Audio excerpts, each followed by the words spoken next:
22 years, same company, every single rung.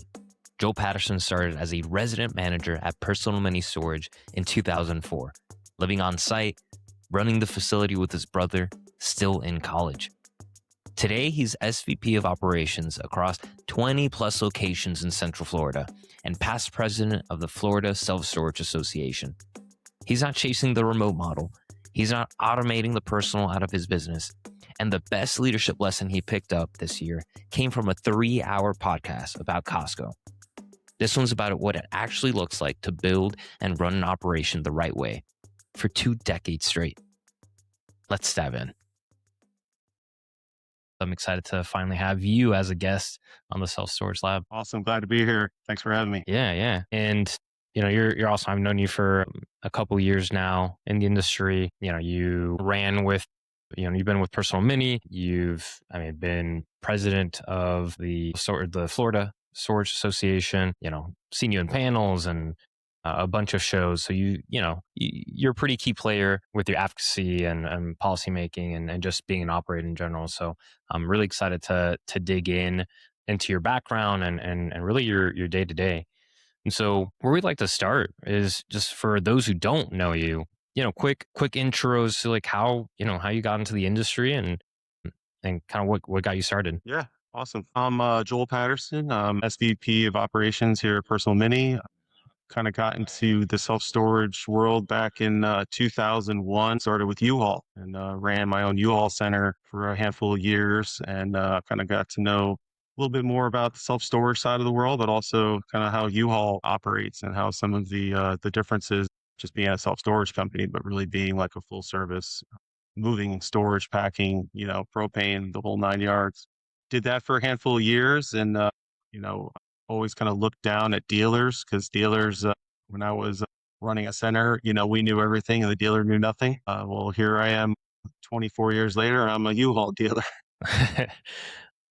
And probably came with some at least insider knowledge, right, on how to run it. You got the positive spin. I think that's the definition of karma. Right. But hey, we're some successful dealers at it now, and certainly have met a lot of cool people and good mentors along the way, and several from you all that I still deal with to this day. Even people that still work for that same marketing company that I did. Back in 2001. And I ended up kind of stumbling across Personal Mini Storage. They were a U-Haul dealer, and I knew, which locations they had and kind of interfaced with them on a handful of times. And when I was kind of getting to the end of my U-Haul career, I kind of switched roles and came over as a resident manager at the Personal Mini Storage closest to where my U-Haul center was. And was still in college, was going to Valencia and kind of just doing my thing and had a free place to live. My brother and I ran it for several years together and, kind of learned the ropes, from being basically brand new manager in the industry, other than what I had already picked up from U-Haul, and kind of learning how to not only manage the site that we lived at and operated, but we also had like a flex space warehouse property down the street that we also ran from the same office. So I kind of got to have both lenses of, being like the store's concierge at one site and then being kind of like the landlord at the other site and, kind of learning the office warehouse side. That's all. Did you mention, did you and your brother actually work on this together or did he come after? Did he come later? He came shortly after, but yeah, him and I basically ran the Forsyth location here in Winter Park, Florida for many years together. And then we both kind of transitioned over to our home office here off Edgewater and ran that for about 15 years together. That's awesome.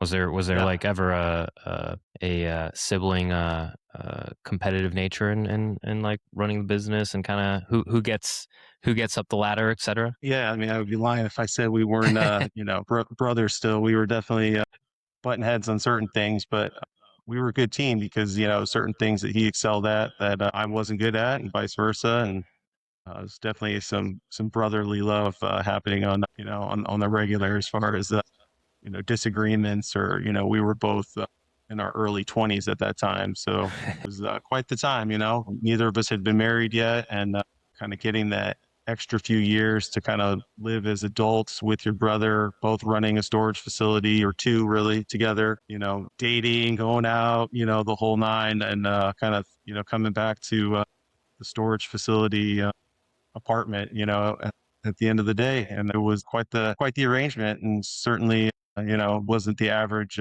job or average, start of a career. I love that. It's there's been a couple of episodes that we've had where we talk about like the entrepreneurial founding story, and always love to understand kind of where people came from. And I mean, Rodolfo and I are not blood brothers, but like, we can probably empathize with the early stages of a business and trying to live life, but also come home and, we lived together for a number of years in the early stage of the business, trying to figure out how to build the thing. And, recently I'm going to totally misquote Steve Jobs, but like, it's basically around how like friction in a rock tumbler allows for polished rocks to come out. Right. And so like, if you don't have friction within the innovation process, you're never going to have a polished rock, is like the basic takeaway. I totally butchered that quote. Go look it up on YouTube for anybody that's doing that.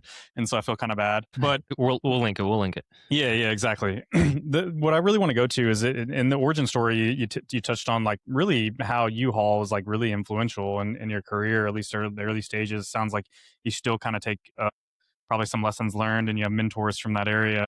I'm curious if there's like one or two lessons that during that transition process from working from like a U-Haul center to becoming a distributor that like you can like really hang your hat on. Like what are some of those things that you kind of constantly think about that like you came from those U-Haul days? Yeah, I mean, make it every customer account count. U-Haul being such a larger company, maybe didn't have the ability to, really personalize every interaction.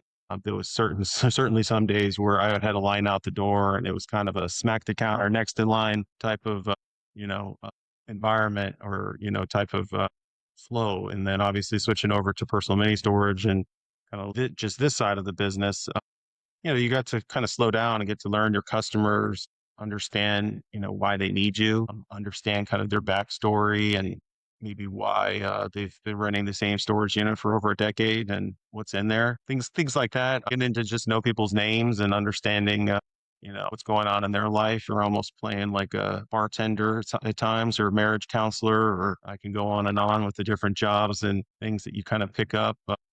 Police officer and some janitor and others, and keeping the whole show, rolling and keeping the thing, keeping it alive. And obviously, trying to do the best you can by your customer who is sending you referrals and repeat business and, taking care of you, making sure that, your needs are met. And yeah, I think that was kind of like maybe the main core difference, I guess, between the two. But, U-Haul, I learned all kinds of technical stuff from putting hitches on to getting propane certified to, a lot of different things that I don't necessarily use today, but certainly come in handy when there's questions of, can I pull that 6x12 trailer with my Mazda Miata and things like that, that, that you obviously have a better skill set or at least range of knowledge base of, what's going to work. And I remember about a month or two into my starting with personal mini storage, the owner showed up one day. He's like, "We're thinking about bringing U-Hauls here." And I just kind of looked at him like, I thought I was, not getting away from U-Haul, but, moving on to something else. And I kind of took it as an opportunity, like, hey, I can help more customers and certainly get more storage rentals and reservations if I have that one-stop shop. If I can offer not just locks and packing supplies, but I have the truck to get your stuff here. I got the space. Our facility even had parking spaces. So if you had a boat or a trailer or RV or something, that you can park it there. So I think having kind of that one-stop shop mentality has really stuck with me all these years. And I use that phrase quite a lot when, trying to coach up our managers or give them tips or advice of ways to, not just get the storage rental, but, asking key questions like, how are you going to get here? How are you going to, have you started packing yet? How many boxes are you going to need? And start that relationship. So it's not like waiting for them to show up when they've already checked all those boxes. Yeah, it sounds like the one of the big takeaways is like, you work at Personal Mini. It's like you're in a personal like industry, right? Where getting to know each individual is like actually the key, to success there. It's interesting to kind of switch into some of the operating mindset and model at Personal Mini. Like you've been in it for a while now. Like, every week, what are the things that kind of give you health indicators for a specific facility or the portfolio as a whole. Like you start to think about, getting into the number crunching, like what's Joel's dashboard look like? And I'm using that as a proverbial term. Like you might not have an actual one stop dashboard, but like what are you honing in on to say, hey, we're doing a good job at like that objective of meeting people where they are in life and helping find solutions for them to, store, move, etc. Sure. Yeah. I mean, we obviously look at a bunch of different metrics, but I'd say, my North Star has always been, the customer side of things, whether it's testimonials or reviews. We're not just talking about Google, but Trustpilot, even our U-Haul reviews as a dealer. All of those, I think, tell the biggest story as far as how, the manager's performing. But of course, we have all the occupancy stats and new stats, auto pay, all of the common, vanity metrics. But I would say the most important one is going to be, your not only just referrals and stuff that are coming through, but what is the customer really saying about you when they're not standing in front of you. I think, obviously occupancy and then driving your manager's behavior around certain things that they actually can control, give them incentives around those things. I think, create a better manager that's going to care more than just, clock in and clock out, and we'll see what happens. Curious, like come Monday, right? This morning, like what does that look like in your like on your day to day? Like you start the week. What's the first thing you like going along like the idea that Mason's like talking about the like your dashboard, right? But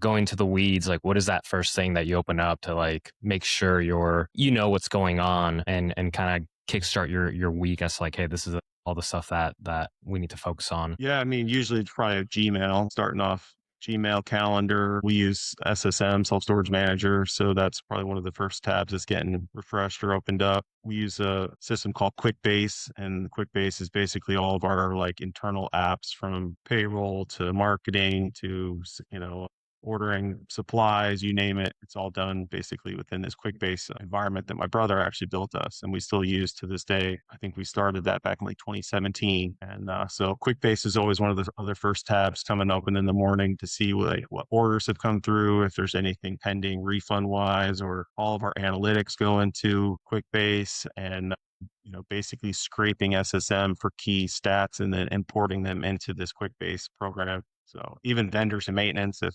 there's an issue going on at one of the sites, it's all getting logged right into QuickBase. That's super interesting. And I mean, and I forgot, your brother has gone like you guys have split kind of like your ops, and he's become more like the tech guy, right? In the business. So even now, like how long have you been with Personal Mini? Or I guess both of you, how long have you guys been? I've been there since 2004. So what is that? 20 years, 22 years now. And my brother actually exited about 2 years ago and has been doing kind of his own thing, actually still working with some self-storage partners on some projects. Cool. And, about 2 years ago, our company split. About half of our locations went with NSA. And now we have all of our legacy properties, and then anything that we purchased since then, and kind of back in like rebuild mode and looking, buying, acquiring, expanding, third-party management. So kind of a little bit of everything. And, so since that split, I've kind of had to inherit a lot of the technology stuff and learn. So that's why I've been, so involved with more of the swivel aspect than, I'm sure my brother probably would have had a pretty heavy hand in that had, he not exited, but he's doing his own thing. And, nice. I'm still grinding and doing the ops and now technology kind of side of the house. And yeah, it's been a good learning curve. Definitely been a big fan of Claude and some AI tools that have helped me kind of learn some of the stuff because I'm not a coder. I've never coded anything. Maybe I took one class in high school, like an HTML class. Nice. You had to bold things or underline them or something simple, but never really did much, the computer side, until these last couple of years and really gotten my crash course. Yeah. Well, I'm excited to dive into how you guys are thinking about technology, but like before that mentioning a U-Haul, even like some of the stuff with like potentially like NSA, and I also think you also mentioned parking and all that. Something I've been hearing a lot about in these trade shows has been the talk about like ancillary revenue streams. And I think like you coming from U-Haul, knowing that, having that as a background, like perfectly positioned you to really help build that side of the business for Personal Mini. And I'm kind of curious, like, how do you all think about, adding some of these other revenue streams, testing, launching? I know, shout out to what's it called, Truck Parking Lot Club or something like that. Truck Parking Club, I believe, just to get their name correctly. I know the guys, I've seen them a couple times, but they've been doing an awesome job, right? Riding that, I think, like that wave of like, hey, how do we help add more revenue streams? Is that something that is, now, you mentioned third party management, that's something that's top of mind for you guys? And how do you guys think about like, hey, how do we get creative here? How do we deploy another channel? Yeah, it's funny you bring up Truck Parking Club because we're in like maybe our third week of trying them out at 4 pilot sites. And Nice. we typically have a pretty big waiting list or, very few vacancies in parking. So this is kind of like a testing ground right now as far as like, where could we use the supplemental leads basically for parking only. And we picked 4 stores and I was blown away. First weekend, I already had bookings. Like the guy that set us up even joked and says, if you don't have a booking this first weekend, when I see you next, beers on me. And I thought he was just kind of like, pulling my arm. And Yeah.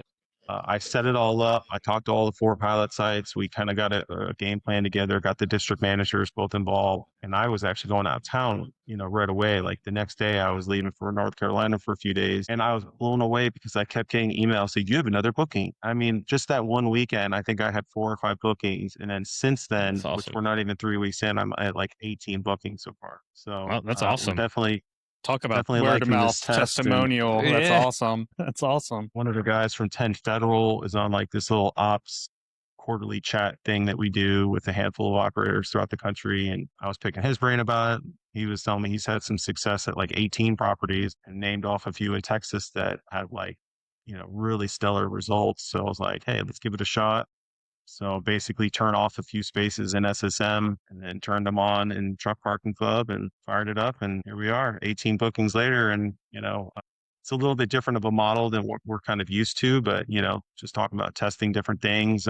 Storage Defender was one that we tried in Titusville on a third party management location. So I got to kind of learn a little bit of that, how, the sensors work. And I know Open Tech Alliance is also working on similar product that, can text your customer if it detects motion. So definitely see a feature on that.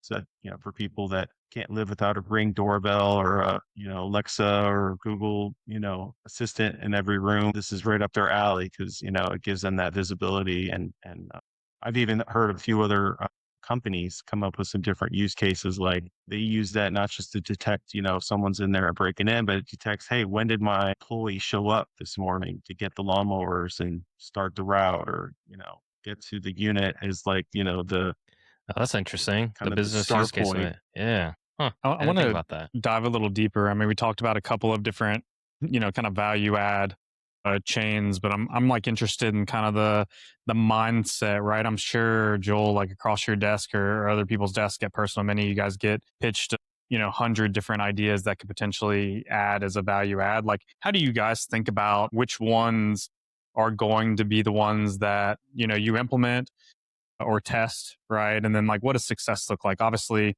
18 bookings in 4 days is like you don't have to have any dashboard to tell you that this is working correctly, but like, that's not the case for everything, whether it be a spider door or the competitor from OpenTech, like, maybe some feedback of one customer gives you a different use case, but like, how do you guys think about filtering and then making a decision? And then what's that typical kind of like rollout plan look like for a couple of pilot locations and then maybe a potential portfolio wide push? Yeah, it's tough. It's almost like AI these days. Just so much stuff is just being like, used to trickle out. Now it's like the fire hose, you're getting blasted every direction of, every type of vendor, every type of, service. And I mean, just the amount of spam calls and emails and stuff, it's just exhausting. So some days, and it's like, how did you get my cell phone number? Like, if you want to do business with, at least call me at the office. Like, send me an email to get started. Like, just calling my cell phone out of the nowhere. I've never met you, never talked to you, just does not ever produce. I mean, unless you have a really compelling story or a really awesome product that I need at that second, I'm probably not going to give you the too much time. As the only single, there is technology. I was There's like, technology out there, Joel. as the only single guy on this call, like we got to think about it like dating. You wouldn't just slide into DMs without like, walking up and saying hello first. At least maybe you shouldn't. I don't know. Right. Yeah. Like, come on. Well, I was Take going me to out say to there is dinner. technology that says Mason literally yesterday was just searching for a AI camera system for his location and wherever. So I was like, what kind of there's tabs intent are you keeping like on that. me, Rodolfo?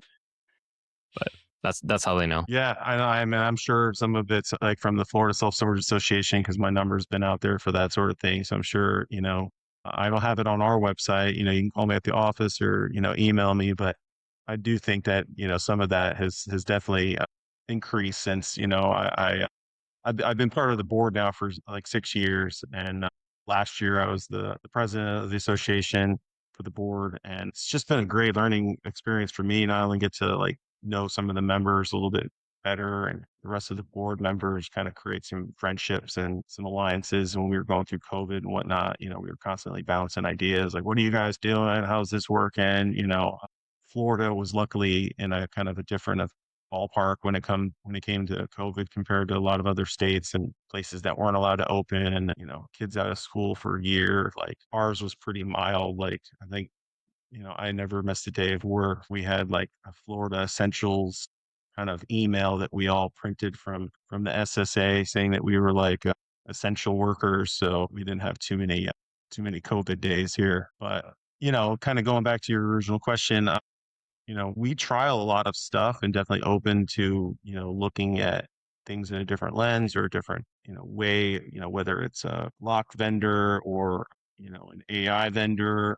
We've, we try to look at things with an open mind and see, how is this going to help the customer, not just, automate more of our operation, but, what's valuable, what is going to make a difference to the customer experience, and try not to get too distracted by all the shiny toys. Yeah, because like even so, right? There's always I'd say like cost, right? There could be time sunk or like attention or change, just even the energy that it takes for change management inside the team of like training. So it is important, right, to evaluate and really dig deep into like, okay, what tool are we looking at? Are we looking for? Let's make sure we're all on the same page. And then because that process of just like looking at different solutions and seeing what fits and what works, you can spend a lot of time in there. And then there's like the question of analysis paralysis, kind of what you're hinting on as well. So I'm kind of curious, like on that end, like how do you tell, once you're a couple weeks in or whatnot, like if the implementation of a certain new technology or process has worked versus not? I guess to put it more into concrete feedback, like what would you tell an operator, right, going through the process of, looking at a new technology like AI or something that you've actually done recently? Yeah, I mean, slow down, get a team of people together. Don't try to, tackle it by yourself. I think one of the best things that we did with Swivel was we got a group of pilot sites together, and we created that issue tracker that, Jenna's been freaking amazing. I love Jenna, by the way. We got to give Jenna some creds because she is just fantastic. Definitely, gets it. She just gets it. I don't know how else to better say it. She definitely tries to understand, where we're coming from and not just, band-aid it or give us a quick fix, but, really try to fundamentally understand like what we're talking about and how she could help us fix it. So she's amazing. I think, as far as like the analysis paralysis thing, it's like, you don't know what you don't know. You have to try new things, get a team of people together like the pilot sites, and not try to get in there and say, this is what we're doing, guys, and blah, blah, blah. Like literally say, hey, we don't know what we're doing. We're learning it with you in real time, and we want your honest feedback. So that way we can see if this is going to help our customers and, really make it that kind of the mission versus this is what we decided, this is what we're rolling out, and this is the way we're doing it. It's like, hey, you guys can help shape the future of this. We can all make it better together. And I've always found that approach always does better than trying to rule by, we've already decided everything, your input doesn't matter, and we're just going to fly, the direction that we say. Because then you just get people that just go through the motions and not give you the most important thing, which is the valuable feedback of how it interfaces with their day, how we can make that into some type of workflow that makes sense. They are already doing so much our managers, we don't have a call center in some central location and then running all of our places like, some of our competitors are. We actually have offices with office hours. I always say that we're not looking to take the personal out of personal mini storage. We know that there's some efficiencies and things that we can do differently, but just because remote works at some sites doesn't make it work at all sites. And we're U-Haul dealers and doing these ancillary products and having this one-stop shop. One of the most important ingredients there is the person there. That's the front face. And about half of our facilities actually have living quarters, so the manager has a place to stay. It works out well for some of the couples that work for us with like husband and wife teams, and they run the facility and then live there. So, but not at all. Like I said, about half of our sites have it, and then about half of them don't. I think I circled back on your original question, but yeah, I mean, we really try to like involve our people, get their feedback and get their buy-in, because then when we do actually come up with like, hey, this is the plan now, we already had this buy-in. We have this army of people that are already ready to help us push lead in that direction. And then instead of me getting all the calls, I could say, hey, give Daryl a call or give Susie a call, because they're helping us roll this out. And we can even assign team leaders and folks that can actually help us roll things out, and they've actually already done it because they're the pilot side. I feel like the theme that continues to come up today is just like how important of a lesson you learned early on in your career, that the person is like, whether that be your employees as personal people or the customer is like really the key to success here. And I want to double click because I feel like, and I do want to go back to your time at your involvement with the FSSA, but like, I feel like a lot of people have moved away from the business model of having like store managers living on site, and I'm assuming that's come up in internal conversations. I'd just be really interested to kind of like dig into like why you guys have conviction that that's still a model that you believe in at half of the sites that you're at, and kind of like what's that dialogue around right now for people that are living on site. Yeah, and even for the sites that we don't have someone living on site, we still have someone going there daily. We don't run it as like a remote site. We've have a handful of sites that are either smaller or like more commercial based that will run those remotely. But so we're not like completely against it or never done it. We've definitely have, for the right property, but a lot of our sites are, doing a decent volume of U-Haul, some very big. In fact, we've had some dealers that are doing almost as much as centers have even done. And, you really need people there to do that, to, be the front face, be the follow-up champion or the follow-up captain, and being able to like juggle all of those things on top of keeping the site looking in immaculate, order. So when someone shows up and you spend all this money on marketing and you sell and you get them there, and then, there's weeds all over the parking lot, and, it doesn't look like anyone's picked up trash all week. Like that doesn't work for us. Like we expect our properties to be picked up. It's one of the first chores that we do every morning, regular lock checks. We're not letting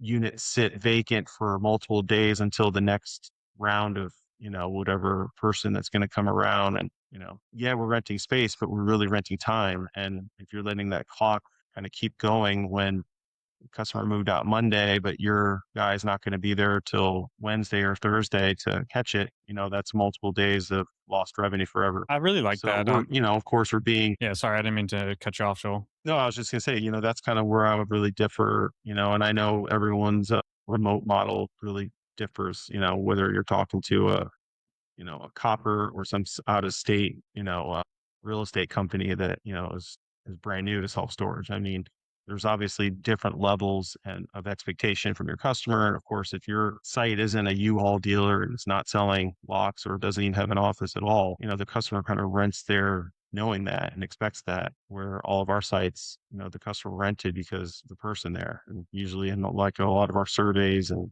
customer feedback and reviews, it's not like, your gate was so nice or your door was so beautiful. It's your people are awesome. And the reason we rented with you is because, we like dealing with them and feel safe here. We feel, that you guys actually took care of our problem and not just, threw a price at us and said, take it or leave it. Yeah, it's so interesting. I mean, I love asking the question. I mean, obviously, the Coppers of the world are amazing customers of ours, and they use our technology, to the fullest extent of trying to automate a remote managed thing. thing. And, probably one of the biggest waves that we caught, coming into and out of COVID was just like this transition of the industry towards like a remote hub and spoke, model. But a question that I love to ask, like, is like, are we overcorrecting sometimes? Are we overshooting this goal of automation?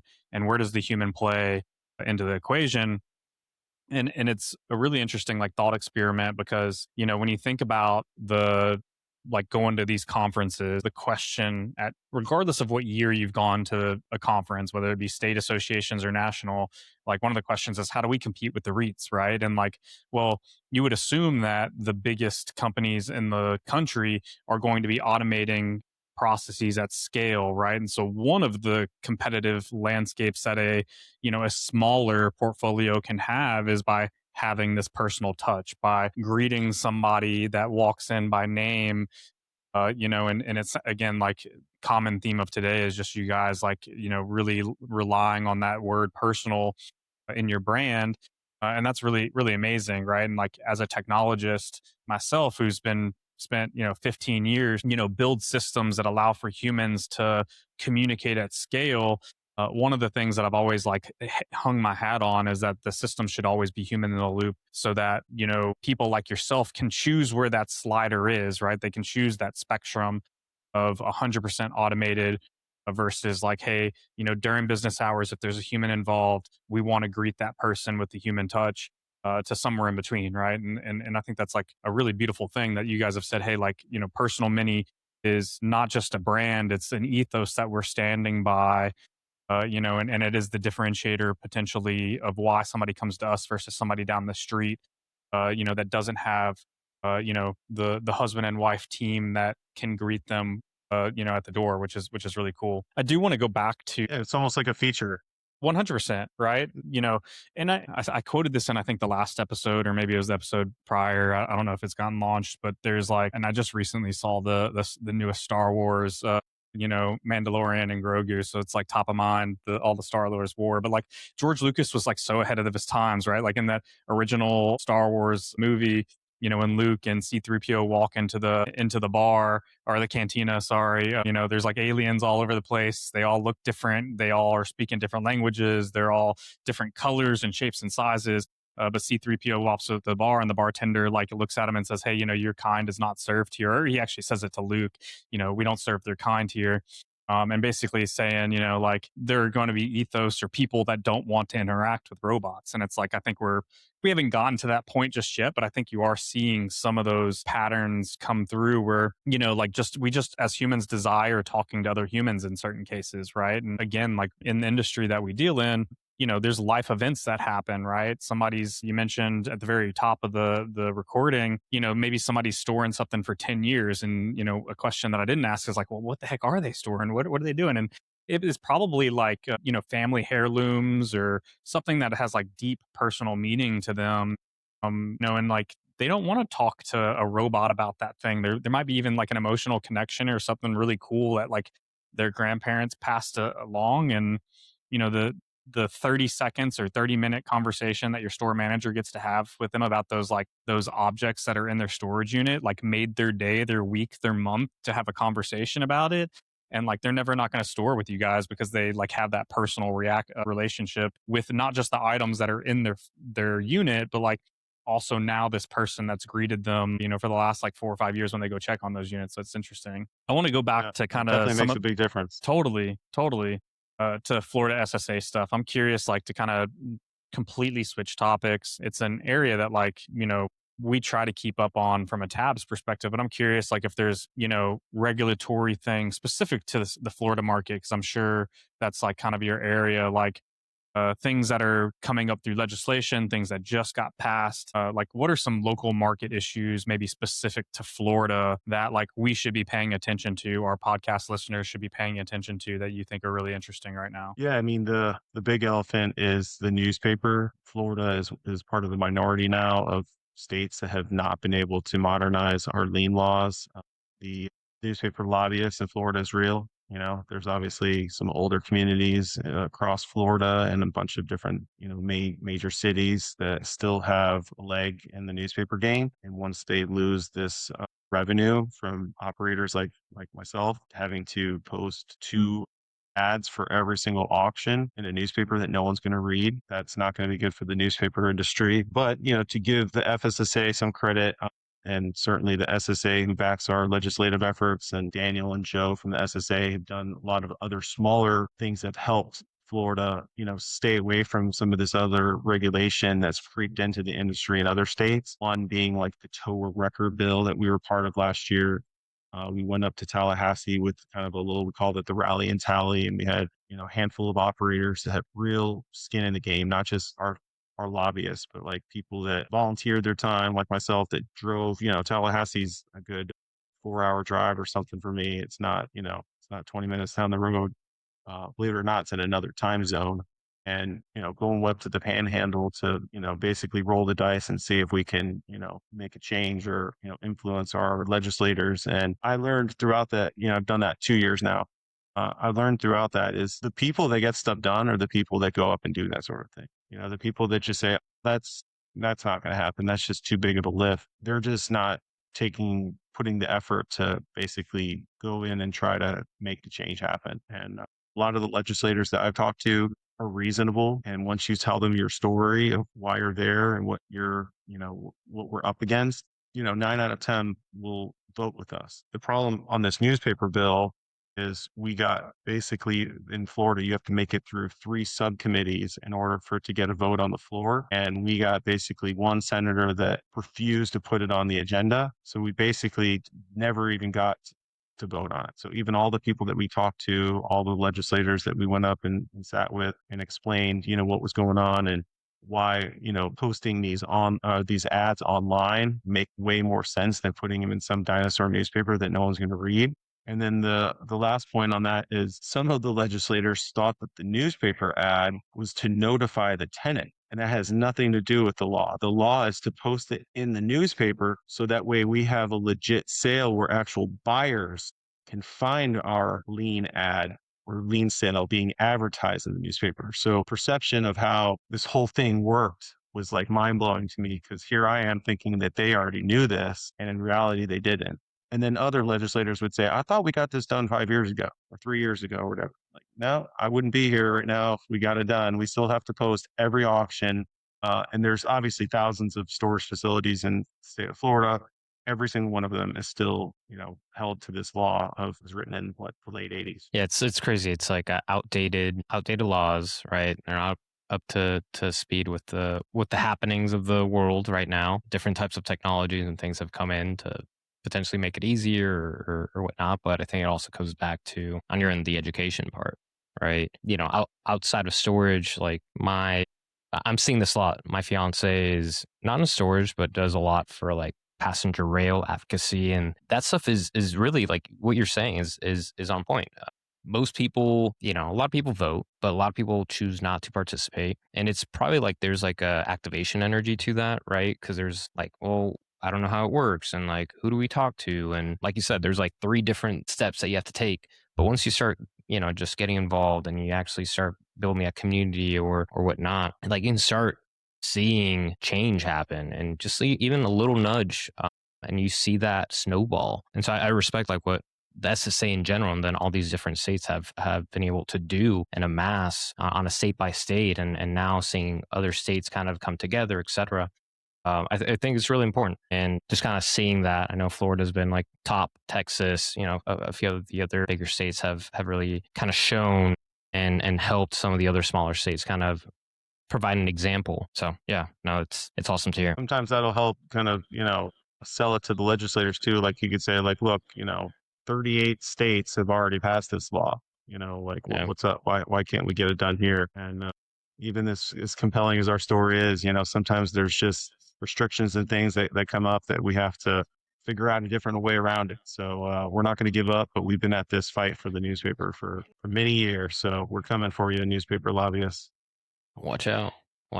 Nice. I'm curious too, touching base on kind of, I mean, personal minis is a story is also very interesting because, like you were saying, right, you worked with a larger company, NSA, but also kept it, I've kind of lived both sides, like being an independent operation and also kind of running inside of through a partnership, right? You can explain that a little bit more. But I'm kind of curious, another theme that you hear is, like folks wanting to feel like there's a real tension, right, in storage between feeling like a local business and then running with the efficiency of a REIT.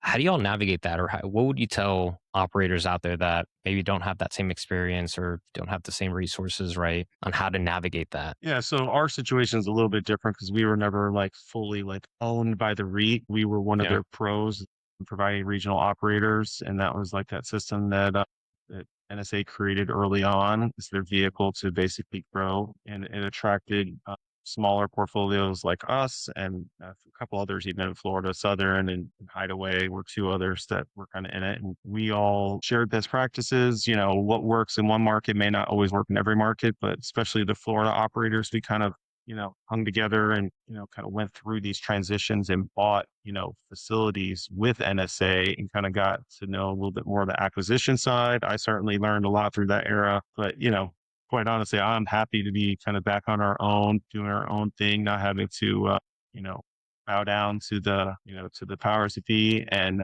kind of be able to run it kind of more like a small business mentality. I definitely feel more invigorated that, we can kind of pivot, do things the way we want to do them or back to that whole customer experience, like not just because the REIT says we have to go with this software provider or we can't use Swivel or we can't use storage or whatever. Like we don't have those handcuffs of, being told, what tech stack, to use or what policies to have. And I never felt like throughout our journey on the NSA, like we were completely told what to do, but there was obviously guidelines and certain things since we were running as a REIT that, those, especially in those stores, because about half of our portfolio was REIT and the other half was non-REIT. So we kind of always had a foot in both camps, if that makes sense. Yeah, you have a little bit more power, so where you steer the boat, which Big is time.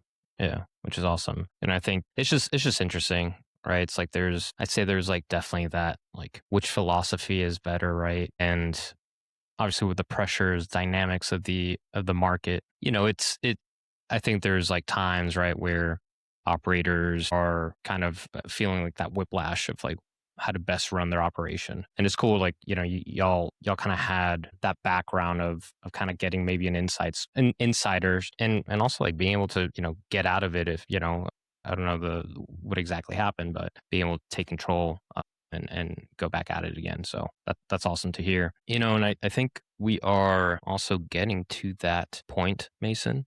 I don't know if you had anything else on your end, but getting to the point of our favorite part of the show. Probably got- Joel, this side of things. I've got one more question before we jump into the rapid fire stuff. I'm just kind of curious from your mindset, like when you walk onto a property, maybe it's a new property that you guys are, scoping out for a potential acquisition or purchase, or maybe it's an existing property that, you just haven't visited in a couple weeks, months. Like, what's the first thing you're dialing in on? Like, you're like, hey, this is, my eyes are going to these three things. I'm checking them out. Like, put me in the mindset of like, hey, you just stepped on property and you're about to kind of analyze how well it's being operated. Well, one of my pet peeves that I try to drive through first versus just like showing up in the office. I try to drive through the property first, kind of see it through the full lens, then just kind of coming in. Sometimes that's good because, it gives them a second to, prepare, but, kind of get their bearings, catch them a little bit less off guard. But it really gives you a better scope of, how's the facility being ran? What does it look like today? If there's customers on site, stop and say hello, wave, ask them how things are going. That feedback is so much more valuable than whatever, some report's going to tell you inside. One pet peeve for me is when you pull up and the keypad is not clean, like you expect people to touch that. Like, I don't expect you to wipe it off every hour, but that thing needs to be wiped down, That's a good one. regularly in order to keep the site. That's your front door. That's like, that's your, um, or even worse, if the gate's not closed. That one drives me bonkers. So I know I've drove by many of REITs around town, and their gate will be open for like days or weeks at a time. And you're just like, what is going on? Like whatever mechanical piece, whatever pulley or chain or motherboard or whatever part, you guys need to have a few of those in backup. So when the gate goes down, you can get it back up within a reasonable amount of time. In our case, it's same day or very next day at the latest. But, unless someone crashed into it with a U-Haul and it's like the whole thing needs to be, bulldozed and start over, like there's no excuse to have a gate open for that amount of time. And if your facility has a gate and you're marketing that as part of your security, and then you just leave it open for days or weeks at a time, it just blows my mind. That one kills me. Yeah, I think the keypad, the gate, or when you walk up to the front door is like the front door full of smudges and like, it looks like no one's like taking some Windex to the front door and, and leaks or something. Like, so if someone sees me grab the Windex bottle, they know, okay, we forgot to wipe the door down, or we're, getting back to the basics. And I like to say that a lot too, is the basics are what wins all of these first impressions, because you can't get a first impression back. I love that. The details, and like the keypad. It's not the same, but it reminds me, and I forget what band it was, maybe like the Rolling Stones or something, that had like the brown M&M policy, where like they ordered M&Ms for their like along their super long checklist of all the things that they required for a venue. Like they had like a bowl of M&Ms and they weren't allowed to have brown M&Ms, and that was like the first thing that they checked when they got to the venue. Was like they'd go walk over, there's a bowl of M&Ms. Did they take all the brown M&Ms out of the bowl? Because it was like basically, did they pay attention to all the details that were on my list, down to the brown M&Ms being removed from the bowl? And if they did, then like you can probably assume that all the easier tasks were also completed correctly too. Right. Kind of jumping, yeah, exactly. Kind of jumping into rapid fire. The first one I got, it's been bugging me the entire thing. What's the kangaroo's name? Percy. Nice. The kangaroo. I love it. That's awesome. For people that are just listening, their mascot is an orange. Who knows more about personal storage than a kangaroo, Nice. The little pouch, right? A lot of P's and what's the word? Alliterations. I was like, there's an A in there somewhere to go along with that. That's awesome. How do you typically drink your coffee in the mornings? Recently this year switched to tea. So I gave up coffee and been drinking tea ever since. So I've been drinking like a moringa tea in the morning instead. Okay. Switching things up this year. What is it? What's the tea again? It's moringa, like an organic moringa tea. It's like, it's just supposedly healthier. But then you hear the other side of, tea bags are bad for you. And I know. Yeah. You can't win them all. But I know. Gave up coffee this year and just been trying to do a few things a little bit different this year. And reading has been one of them. Made a goal to read 24 books this year, which is definitely not normally my style, but I'm on pace. So I'm going to hit the 24 by the end of the year. Dude, congrats. That's awesome. One of my questions was like, what are you listening to or reading to stay sharp? Maybe there's something there in that book list. One book that I thought I was going to mention to you guys that I really enjoyed, I think I actually mentioned it to you when I saw you last, Rodolfo. I was reading it, is The AI Driven Leader by Jeff Woods. Yeah, you did. Totally thought it was going to be more like in the weeds of, how to use the technology. And it really wasn't. It was all about like the leadership behind it and how, using things like Claude and chat and everything else is like a thought partner versus just like a task doer. So it kind of really changed kind of the way I've used AI since I read that book. And I've referred it to a handful of friends that, run different businesses and have, kind of different roles in different industries. And they've all loved it. So it's definitely been like one of those books where you kind of just keep passing it on to more people. And I've just finished The Next Conversation by Jefferson Fisher. That one was a really great book.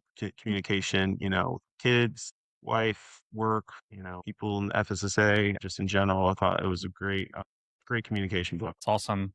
Sounds like reading is a pastime. Anything else outside of work that Joel does to like kind of stay grounded or step away from the day-to-day? Yeah, I mean, we've been doing a lot of like national parks and like hiking sort of thing. My wife and I have kind of picked that up the last few years. I don't know if it's just like when you get over 40 and your fun kind of changes from, maybe going out or going to bars or, going out for a night out. And I'd rather go, find a cool trail and We most recently, this one a couple weeks ago at Kangaroo National Park in South Carolina. Love it. But like last year for my wife's 40th, we did like the Utah run and did like Arches and Canyonland and Dead Horse and a few others. And hopefully after this SSA in the fall, I'm going to run up and do a day or two or day and a half at Zion. Nice. Yeah, if you need a slight agenda, let me know. I love Zion. I'm not going to completely hijack today's podcast and make it a podcast about hiking, but next time that we see each other in person, Joel, we'll have to clink glasses over national parks. It's like my favorite pastime is like being out in the woods and getting lost on a trail somewhere. So a lot of stories to share, probably, I'm sure. This one for me, I'd say I guess what's a best practice in storage over your 20 years of experience that you actually think is wrong? It's wrong. Or you don't agree, not necessarily. Well, I'll say this. If you're only consuming industry content, then you're only going to have industry content. I think looking outside the unit, looking outside the industry for ideas. I recently listened to a podcast.